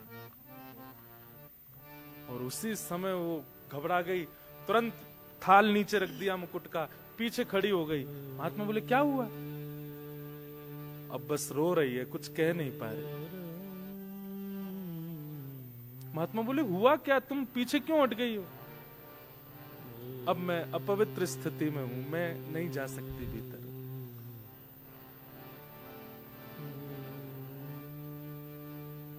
उस समय महात्मा बोले, इसका भाग्य कितना दुर्भाग्य है। पूरा जीवन नगर वैश्या बनकर के रही, जो धन कमाया उसमें से संतों को देने का प्रयास किया तो हम ले नहीं सकते। दूसरा निधान निकाला कि कुछ भी ना रखे, सब कुछ ठाकुर जी को दे दे। सब प्रकार का प्रयास कर लिया, इसको ले जाकर के भीतर मंदिर में मुकुट पहनाने तक का अधिकार मिल गया था। लेकिन ये कैसा दुर्भाग्य है। निश्चित ही अपने पूर्व काल में, पूर्व जन्म में पता नहीं क्या ऐसा अपराध बन गया इससे, ठाकुर जी इसको स्वीकार नहीं कर रहे हैं। मंदिर के कुछ विपक्षी लोग खुश हो गए, बोले हम तो पहले ही मना कर रहे थे, देखो ठाकुर जी ने ही ऐसी लीला कर दी, अब ये जा नहीं सकती भीतर। आप वेद शास्त्रों के विरुद्ध जाकर के काम कर रहे थे महात्मा, देखिए ठाकुर जी की लीला। बैठी बैठी रो रही है, लेकिन उसको आत्मग्लानि नहीं है। उसको था ठीक है, जितना मिला मुझे उसमें परिपूर्णता है, मैं भीतर नहीं जा सकती। मेरे द्वारा अर्पित किया गया मुकुट में ठाकुर जी के मुख पर नहीं देख पाऊंगी पहली बार। पहली एक होता है ना, कोई वस्तु कुछ देता है तो उसको रहता है कि पहला दर्शन मैं करूं। कोई बात नहीं। महात्मा थाल उठाए, बोले बिटिया अब तेरी तरफ से मैं जा रहा हूं, जाइए आप, मुझे बस बता देना कैसा लगा। ठाकुर जी के मुखमंडल पर थोड़ी मुस्कान आई कि नहीं पहन के। भीतर गए, महात्मा के नेत्रों से अश्रुपात और वो अश्रु जल मुकुट पर गिर रहा था। और बार बार कह रहे थे, ठाकुर जी आपकी भक्त वत्सलता कहां गई आज? परीक्षाएं आप लेते हैं, आपका स्वभाव है, पर इतनी क्यों लेते? जैसे भीतर प्रवेश किया, श्रीमन नारायण भगवान के सन्मुख उसको रखा गया। मुकुट की पूजा अर्चना जैसे हुई, और अर्चना करने के बाद पूर्व का मुकुट उतार करके और द्वितीय नया मुकुट धारण कराने की परिस्थिति, जैसे ही मुकुट उठाने का प्रयास किया, खुद ही उठा के लाए महात्मा जी बाहर से। वो इतना भारी हो गया, उनसे उठे ही नहीं। 2-2, 3-3, 4-4 वैष्णव लगे हैं उस मुकुट को उठाने में, लेकिन वो इतना भार धारण कर चुका है, किसी से हिल भी नहीं पाया। महात्मा बोले, भगवान मैं तो अभी उठा के लाया हूं, वो पूरे नगर कीर्तन करते हुए वैश्या लाई, अब अचानक ऐसा क्या हुआ, ये मुकुट इतना भारी? तभी देखा तो श्रीरंगनाथ भगवान के नेत्रों में अश्रुपात। महात्मा जी ने कहा, तुरंत पर्दा लगाओ, कपाट बंद करो, ठाकुर जी से मुझे एकांत में कुछ चर्चा करनी है। कपाट बंद किए, तुरंत ठाकुर जी उठ करके बैठ गए, सहज हो गए। वो बोले, जो जो मुकुट बना के लाया है उसी को भीतर लाओ, उसी के हाथ से ही मुकुट पहनेंगे।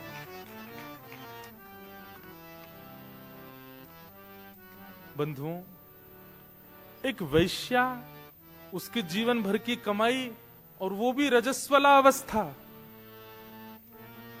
और ठाकुर जी कह रहे हैं उसी को लेके आओ, उसी के हाथ से मुकुट पहनूंगा।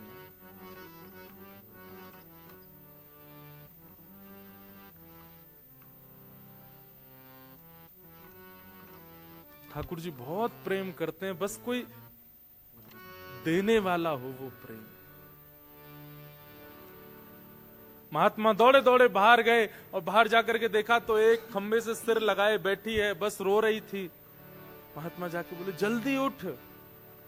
बोले, आप दूर रहिएगा, मेरी छाया भी ना पड़े आप पर। प्राचीन भारत में तो बहुत नियम होते थे।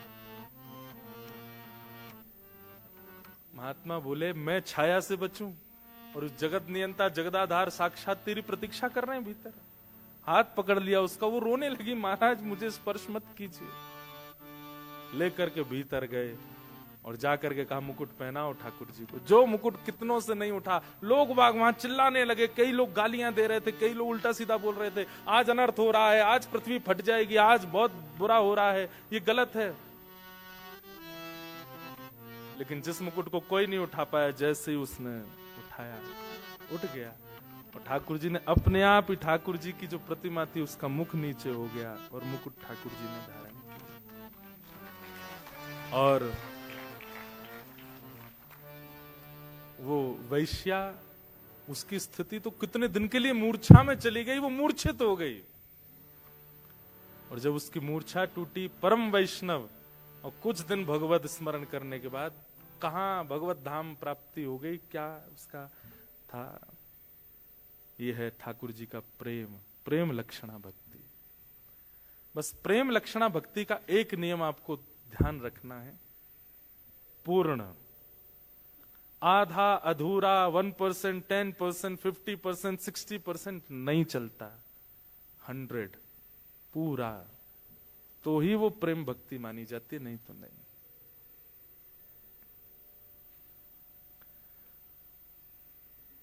तो प्रथम भक्ति का नाम क्या है? श्रवणम। और भक्ति सुन सब रहे हैं, पर उद्देश्य क्या है आपका? उससे आपकी श्रवण भक्ति फॉर्म, रूप धारण करेगी। उद्देश्य पहले क्लियर कीजिए, क्यों सुन रहे हैं आप कथा, उसके पीछे कारण क्या है, और कारण से जो पथ आप चल रहे हैं, जिस साधना को आप कर रहे हैं, वो सिद्ध होगा। दूसरी भक्ति का नाम है, 8 तो बज गए हैं, नहीं भक्ति का नाम नहीं है, 8 बज गए हैं। मुझे कोई बोला महाराज जी आज वीकेंड है और आप थोड़ा समय देख लीजिएगा, लोगों को जाना होता है, कोई दिक्कत नहीं हो तो हम 10-15 मिनट और कर लें। हाँ कर सकते हैं ना, एक साथ सब बोल दो। लोग कई तो कह रहे 1 घंटा करो। थोड़ा सा बस हम 3 भक्ति के फॉर्म पूरे कर दें, क्योंकि 3 का रोज टारगेट है। तो प्रथम भक्ति श्रवणम। श्रवण भक्ति का पहला रूल क्या है? आपका उद्देश्य क्लियर होना चाहिए। आप किसी का भी प्रवचन सुन रहे हो, किसी की भी कथा सुन रहे हो, किसी के भी सत्संग में जा रहे हो, किस उद्देश्य से जा रहे हो? क्या पाने आए हो?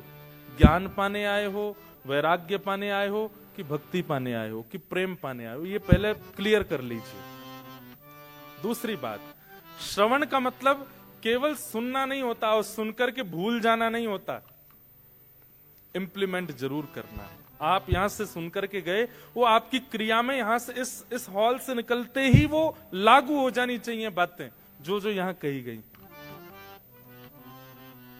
अगर आप इंप्लीमेंट नहीं करते तो आपका श्रवण भक्ति व्यर्थ हो जाएगी। किसी महापुरुष ने आज्ञा की कि अभी इसी वक्त जोहान्सबर्ग जाओ, तो आपके पास में ये ऑप्शन नहीं है कि आप उनसे जाके पूछो क्यों जाएं, जोहान्सबर्ग में क्या करें, चले जाओ। इतना विश्वास होना चाहिए प्रवचन के ऊपर। जो बात कह दी गई है, हमारे श्रीमद वल्लभाचार्य जी के शिष्य हुए श्री सूरदास जी महाराज। कौन? सूरदास। हरि दर्शन की प्यासी अखियां, हरि दर्शन की प्यासी। जिन लोगों को 2-2 आंखों से ठाकुर जी नहीं दिखते थे, सूरदास जी को बिना नेत्रों के ठाकुर जी दिख जाते थे। एक दिन सूरदास जी ठाकुर जी, आज तो ठाकुर जी ने पीली पोशाक पहनी है, आज तो ठाकुर जी ने नीली पोशाक पहनी है। और दर्शन करने वाले बोले इसको कैसे पता चल जाती है, आंखें तो है नहीं। एक दिन सबने पुजारी जी से कहा, बोले ये ना रोज सोच के आता है, हरा, नीला, गुलाबी, और संभवतः ठाकुर जी वैसे ही होते हैं। आज एक काम करो, वस्त्र ही मत पहनाओ ठाकुर जी को, आज देखें क्या बोलेंगे। सूरदास जी गए, कपाट खुले, और जैसे कपाट खुले सब लोग, कोई दर्शन नहीं करा, सब सूरदास जी को। हाँ सूरदास जी, आज कौन सी पोशाक है? आज हरि देखे नंगम नंगा, आज हरि देखे नंगम नंगा, मोतन माल गले उर साजे, छवि के उठत तरंगा। महाराज जितने दर्शनार्थी सब नतमस्तक हो गए सूरदास जी के। नेत्रों की आवश्यकता नहीं। सूरदास जी बोले ये कैसे संभव हुआ, बिना नेत्रों के कैसे दिखते हैं? बोले क्योंकि मैं रोज अपने गुरुदेव के द्वारा दिए गए प्रवचनों को पालन करता हूं। गुरु के वचन अटल कर मानो, मैं उस पर संशय नहीं करता हूं। उन्होंने जो कह दिया उसको मैं तुरंत। एक बात याद रखिएगा, गुरु आज्ञा नहीं करते, गुरु आदेश नहीं देते, गुरु सामर्थ्य देते हैं। क्या देते हैं? सामर्थ्य। सामर्थ्य जानते हैं? जैसे मैंने आपको बोल दिया कॉफी नहीं पीनी, ठीक है, ये आज्ञा नहीं है, ये आज्ञा नहीं है, ये सामर्थ्य है। अब जब भी कॉफी आएगी, अगर आपका गुरु के प्रति पूर्ण विश्वास होगा, कॉफी देखते जो आपको बहुत प्रिय थी, मैं एक कॉफी का नाम ले रहा हूं, चाय का नहीं लिया क्योंकि मैं भी पीता हूं, इसलिए एक वस्तु का नाम लिया। अब जब जब कॉफी आपके सामने आएगी ना, जिसको आप कभी नहीं छोड़ पाए थे उसके प्रति आपको घृणा हो जाएगी, मन ही नहीं होगा उसको, ले जाओ भाई, नहीं पी सकता। ये करना नहीं है आपको, अपने आप हो जाएगा। बस आपको वचनों के प्रति, शब्द के प्रति, श्रवण भक्ति के प्रति इंप्लीमेंट की भावना रखनी है कि जो मैंने सुना वो धारण होना चाहिए। पहली बात उद्देश्य क्लियर, दूसरी बात इंप्लीमेंट करना प्रवचन को, और तीसरी बात बहुत विशेष, जो अधिकारी नहीं सुन पाए हैं इस ज्ञान को, उनके सन्मुख जाके उसको बोल देना, बता देना। ये श्रवण, कई लोग होता है कथा सुनने के बाद भूल जाते हैं हम क्या सुन के आए, भूलना नहीं है, याद रखना। तो प्रथम भक्ति श्रवण, श्रवण से ही चित्त में ठाकुर जी आएंगे। दूसरी भक्ति का नाम क्या है? श्रवणम कीर्तनम विष्णु। दूसरी भक्ति का नाम कीर्तन। कई बार ऐसा होता है कि कीर्तन में ही आपको आनंद आता है, लेकिन प्रवचन शुरू होते ही आप लोगों को उबासी आने लग गई, झोंके आने लग गए, नींद आने लग गई, टाइम देखने लग गए। नहीं, पहले श्रवण कीजिए प्रवचन, उसके बाद कीर्तन की ओर जाइए। कीर्तन का मतलब क्या होता है? कीर्तन का मतलब हरि बोल बोलना, श्री राधे बोलना, आदि आदि, ये सब कीर्तन करना। इसको कीर्तन नहीं कहते। कीर्तन का मतलब क्या होता है? जहां तन अपनी स्थिति भूल जाए। अभी 2 घंटे हो चुके हैं, हम लोग आपस में बैठे हैं, कई लोगों ने हो सकता है फोन भी नहीं देखा 2 घंटे में।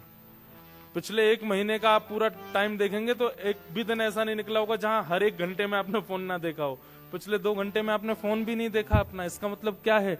आपका तन अपनी कीर्ति भूल चुका है। कीर्ति से तन ऊपर की ओर उठ जाए और आनंद में भर करके सत्संग श्रवण करने लग जाए, उसको कीर्तन कहते हैं। आप आसन भी नहीं बदल पाए, आप एक बार भी विचलित नहीं हो पाए, आप इधर उधर भी नहीं देख पाए। मुझे खुद अभी पता चला कि 8 बज गए। ऐसी स्थिति हो जाए, मतलब आपका तन सामान्य स्थिति में जैसा रहता है वैसा ना रह करके कुछ एक्स्ट्रा ऑर्डिनरी हो जाए सत्संग के प्रति, उसको कीर्तन कहते हैं।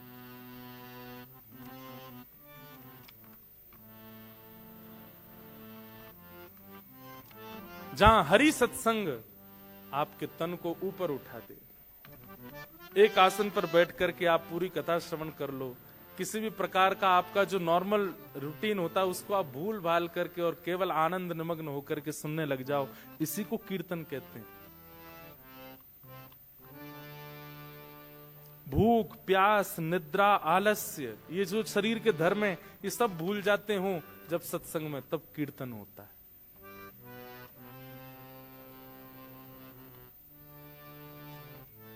सत्संग का प्रभाव।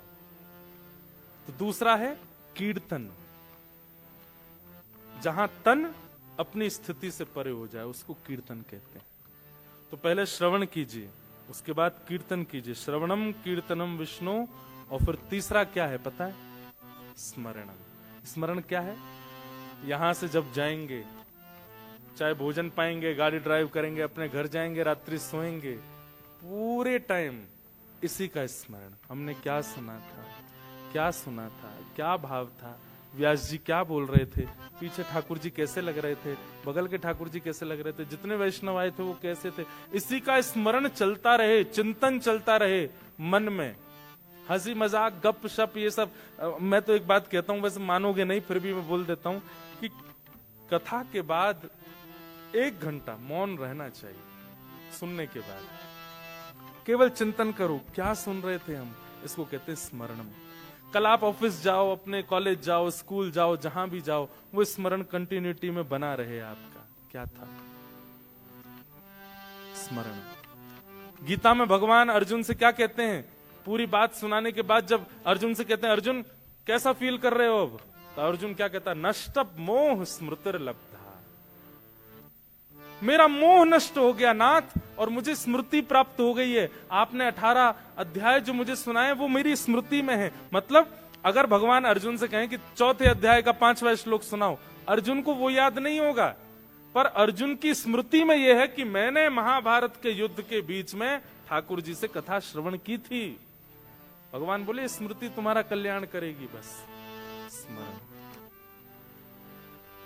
श्रवणम कीर्तनम विष्णु स्मरणम, ये 3 भक्ति के स्वरूप हैं, और इसकी विस्तार व्याख्या हम कल करेंगे।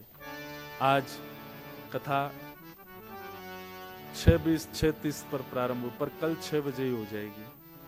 तो आप लोग जैसा वो भैया बता रहे थे, आप लोग चाहे अपने ऑफिस जाओ, चाहे दफ्तर जाओ, चाहे जहां भी जाओ, वहां से डायरेक्ट यहीं आ जाइए। और जरूरी नहीं है कुर्ता पजामा धोती पहन के ही आओ, जैसे ऑफिस ड्रेस में ही आ जाओ। 6 बजे से लेकर के 8 बजे तक हम लोग नित्य श्रवण करेंगे मंगल भाव। और आइए, हमारे वृंदावन के सप्तनिधि हैं। हमारे वृंदावन में 7 ठाकुर हैं। कौन कौन से? गोविंद देव, मदन मोहन, गोपीनाथ, राधा रमण, राधा वल्लभ, जुगल किशोर और श्री बांके बिहारी। इन 7 ठाकुरों का एक पद हमारे प्यारे गिरधर लाल जी ने लिखवाया है। हम हर जगह गाते हैं, भारत में तो सब लोग गाते हैं, आप लोग भी गाइए। और आज इसी संकीर्तन के साथ में हम कथा को विश्राम देंगे। एक एक पंक्ति में एक एक ठाकुर को सब लोग मेरे साथ प्रणाम करिएगा। श्यामा हृदय कमल सो प्रगट्यो, श्यामा हृदय कमल सो प्रगट्यो, श्यामा हृदय कमल सो प्रगट्यो, श्यामा हृदय कमल सो प्रगट्यो, और श्याम हृदय तू भाई वृंदावन मेरो वृंदावन, वृंदावन मेरो वृंदावन। एक बात सुनोगे? एक बार एक व्यक्ति के ना हाथ नहीं थे। उसने किसी ज्योतिषी से पूछा, बोले महाराज जन्म से ही मेरे हाथ नहीं है, मैंने पूर्व जन्म में ऐसा कौन सा पाप किया? ज्योतिषाचार्य जी बोले, पूर्व जन्म में तुम एक कथा में गए थे, वहां कीर्तन में तुमने ताली नहीं बजाई, तो अगले जन्म में अगर ये सलामत चाहते हैं, कृपा करके करताल बजाइए। और सुनिए, केवल यही बजाओगे, गाओगे नहीं, तो फिर अगले जन्म में क्या अंतर ध्यान होगा? इसलिए वाणी से गाइए, और थोड़ी देर के लिए भूल जाइए कि आप नायरोबी में हो। आप कहने मैं तो भूल गया भैया, मुझे नहीं लग रहा कि मैं अफ्रीका में हूँ, हमें तो वृंदावन ही लग रहा है। दोनों भुजा उठा के, हे वृंदावन प्यारो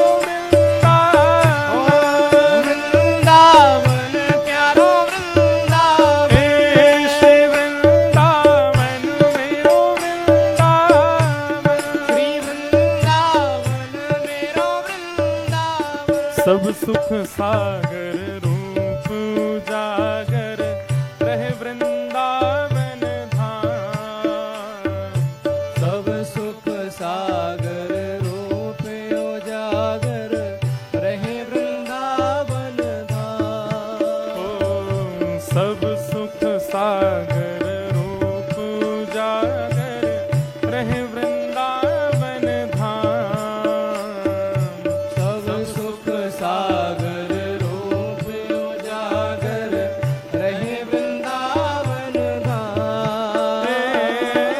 रूप गोस्वामी प्रगट कियो जहाँ, रूप गोस्वामी प्रगट कियो जहाँ, रूप गोस्वामी प्रगट कियो जहाँ, रूप गोस्वामी प्रगट कियो राधा गोविंद रूप निधान, वृंदावन मेरो वृंदावन, वृंदावन मेरो वृंदावन, हे श्री वृंदावन मेरो वृंदावन, श्री वृंदावन मेरो वृंदावन। रूप गोस्वामी प्रगट कियो और जहाँ, रूप गोस्वामी प्रगट कियो राधा गोविंद रूप निधान,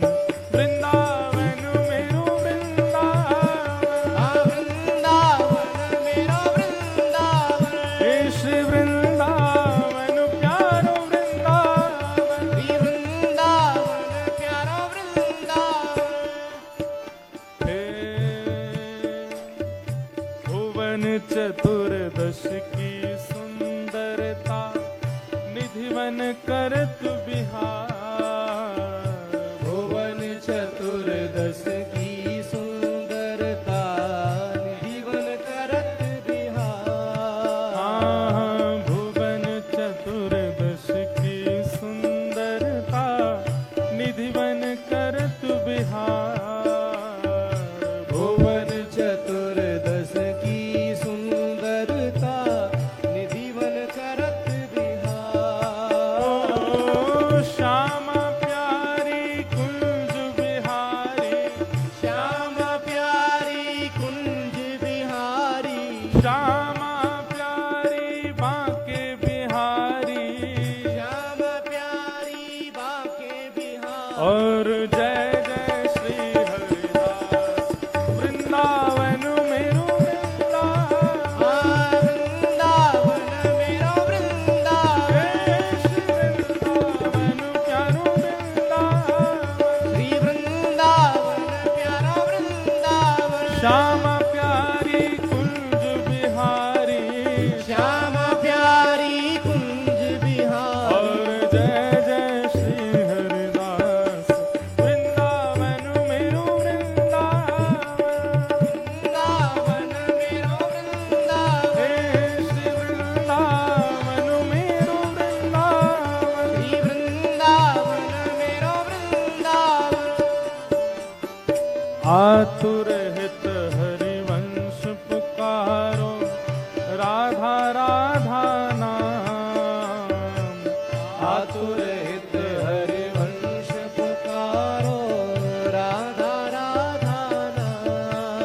ओ जय राधे राधे। जय राधे राधे। ऐसे हमारे यहाँ राधे राधे ऐसे नहीं बोलते, भुजा उठा के जय राधे राधे। जय राधे राधे। श्री राधे राधे। श्री राधे राधे। वृषभानु दुलारी जय राधे राधे। बरसाने वारी। श्री राधे राधे। श्री कृष्ण प्यारी श्री राधे राधे। तीरथ सुत प्यारी। श्री राधे राधे। जय राधे राधे। जय राधे राधे। श्री राधे राधे। श्री राधे राधे। आतुर हित हरिवंश पुकारो राधा राधा नाम। आतुर हित हरिवंश पुकारो राधा राधा नाम। हे सघन कुंज यमुना तट आयो। सघन कुंज यमुना तट आयो। हे मदन टेर वृंदावन आयो। मदन टेर भुजा उठा के हे प्यारो राधा वल्लभ वृंदावन मेरो वृंदावन। हे वृंदावन मेरो वृंदावन। हे श्री वृंदावन प्यारो वृंदावन।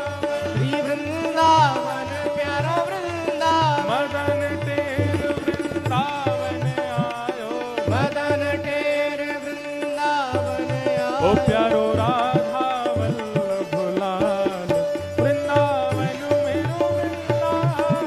श्री वृंदावन मेरो वृंदावन। हे श्री वृंदावन प्यारो वृंदावन।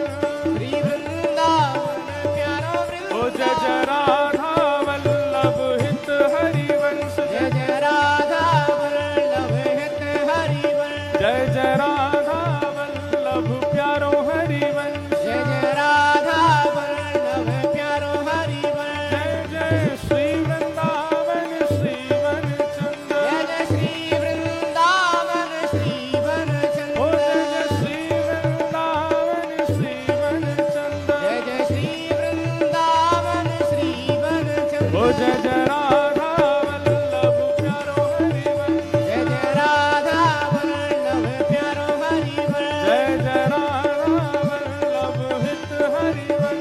जय जय राधा वल्लभ हित हरिवंश।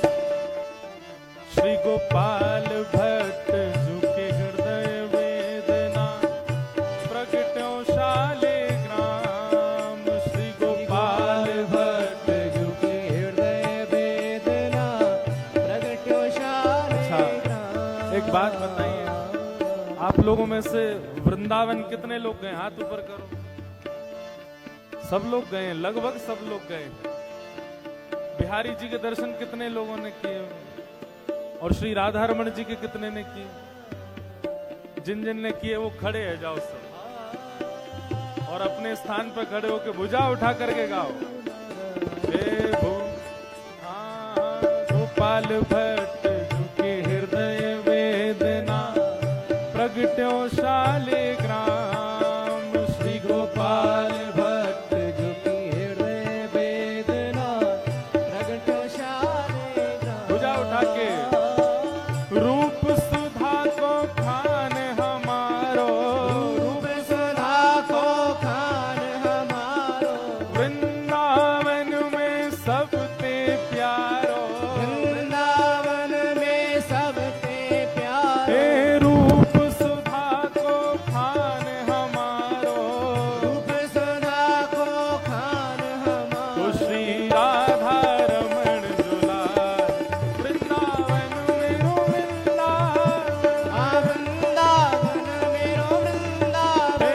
श्री वृंदावन मेरो वृंदावन, श्री वृंदावन मेरो वृंदावन। ओ जय जय राधा रमण प्यारो राधा रमण, जय जय राधा रमण प्यारो राधा रमण। ओ जय जय राधा रमण प्यारो राधा रमण, जय जय राधा रमण प्यारो राधा रमण। हम अपने मन की बात बताएं, अगर मैं आपकी जगह होता तो कम से कम 1.5 फुट ऊपर उछल के नाच रहा हूं, लेकिन हम तो मर्यादा में व्यास मंच पर हैं।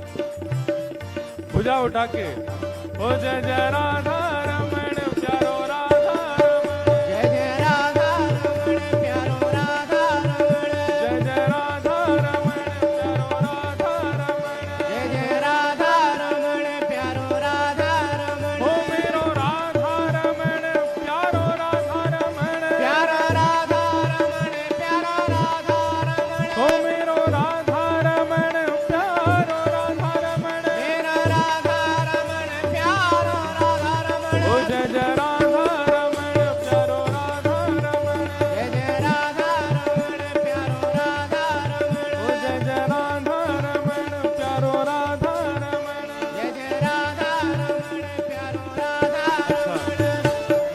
एक घोषणा हम ऑर्गेनाइजरों से बिना पूछे कर रहे हैं। परसों यानी कि जिस दिन ये सत्र विश्राम है, हमारे मन में ऐसा भाव है कि उस दिन ठाकुर जी की होली महोत्सव यहाँ किया, और पर रंग नहीं होंगे, फूलों की होली। हाँ, क्योंकि हमारे वृंदावन में होली चल रही है अभी, ठाकुर जी होली खेल रहे हैं और हमारे लाला आपके अफ्रीका आए हुए हैं, तो इसलिए विश्राम दिन यहीं पर ही होली महोत्सव करेंगे। खूब सारे पुष्प मंगा लीजिएगा। जिनकी कृपा से यह रस प्रगट्यो वृंदावन अभिराम, जिनकी कृपा से यह रस प्रगट्यो वृंदावन अभिराम। सप्तनिधिन को ही उजियारो, सप्तनिधिन को ही उजियारो, यह आनंद करवावे वारो,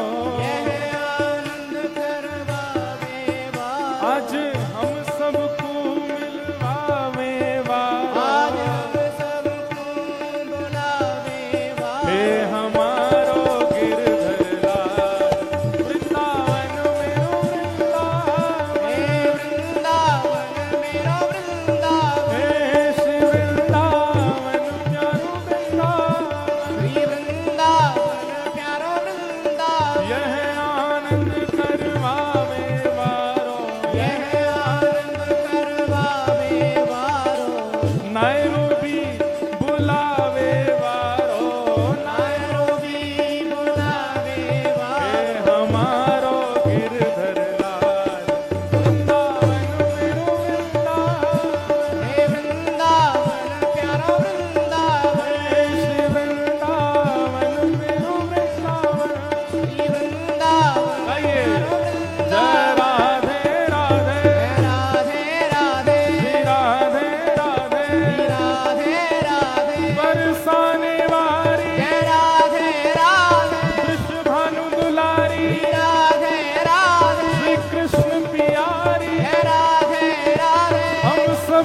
प्यारी जय राधे राधे जय राधे राधे जय राधे राधे श्री राधे राधे जय राधे राधे जय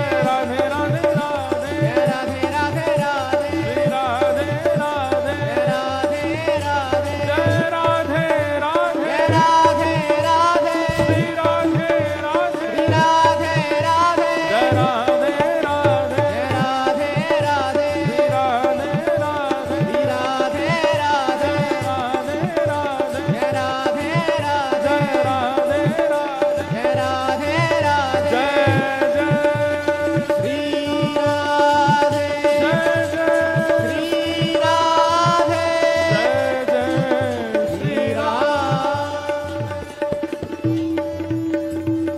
बल वृंदावन बिहारी लाल की माता जी करी आप भी आ जाओ हमारे साथ अंतिम दिन आएंगे हम होली महोत्सव वाले दिन हम भी नाचेंगे हाँ? हम लोग भी सब करेंगे आनंद एक बार प्रेम से कहो वृंदावन बिहारी लाल की श्री राधा रमण लाल की श्री राधा वल्लभ लाल की प्यारे गिरधर लाल की नमः पार्वती पतये हर हर महादेव जय श्री कृष्ण जय श्री कृष्ण जय सिया राम जय श्री राम जय श्रीमन नारायण जय श्रीमन जय जय श्री राधे जय जय श्री राधे आज के सत्र को बाल कृष्ण प्रभु की आरती करते हुए हम लोग विश्राम देंगे और कल फिर मिलेंगे 6 से 8 बजे तक नवदा भक्ति के इस मंगल प्रवाह में आप सबको बारंबार प्रणाम। अभी कोई सूचना है आप फिर से श्रवण कीजिए और उसके बाद आरती हो। Jai Shri Krishna, everyone. Hare Krishna. Just as a way to thank Indresh Ji Maharaj for this beautiful experience we have, can you have one loud Radhe Radhe? महाराज जी आप हिंदी में इसलिए बोल रहे थे, इसलिए नहीं क्योंकि आपकी अंग्रेजी कमज़ोर है। हम इंग्लिश में इसलिए बोल रहे थे क्योंकि हमारी हिंदी कमज़ोर है। So sorry, हमको क्षमा कीजिए, but I will have to speak in English. So just a few announcements. As Indresh Maharaj has said, we will continue this program tomorrow. But I would just like to take a couple of minutes, if everyone can please be seated, just a couple of minutes to thank a few special guests that we have over here. With us we have the head of consular services at the Indian High Commission in Kenya. His name is Mr. Sudeep Kulsari. He's here with his wife. He stood over here.